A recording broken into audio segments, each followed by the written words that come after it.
The demand for reform came with the outrage 1 year ago. The murder of George Floyd in Minneapolis pushing people to the streets and putting pressure on politicians to enact police reform. In Washington, they're doing it in George Floyd's name.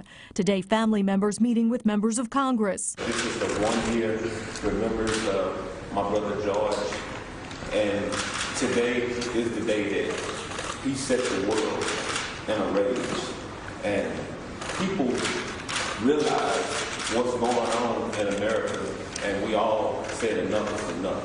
The bill in the works would ban chokeholds and no-knock warrants and address a policy that protects officers from lawsuits. I stand here to renew the commitment that we will get this bill on President Biden's desk. Over the past year, legislation addressing policing in some way has been introduced in every state, according to the National Conference of State Legislatures. 9 states, including New Jersey, enacted legislation mandating body cameras in some way, while 17 states and the District of Columbia passed new laws relating to the use of neck restraints. In Pennsylvania, change did not just focus on policing.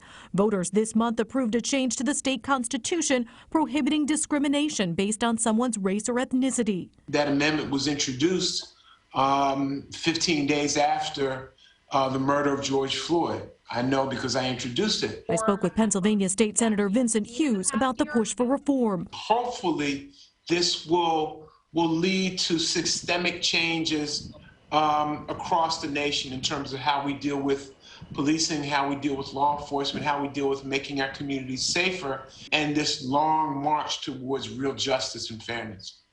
What are the difficulties in getting reform bills passed that you've found? Well, I think it's an attempt to change centuries-old culture and practices. Today, a new generation speaking out. Because just like Gianna said, your dad is going to do what?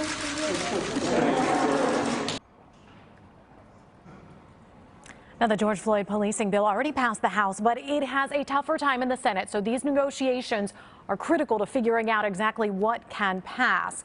President Biden today saying he hopes something gets to his desk quickly and that the country can and must have both accountability and trust in the justice system.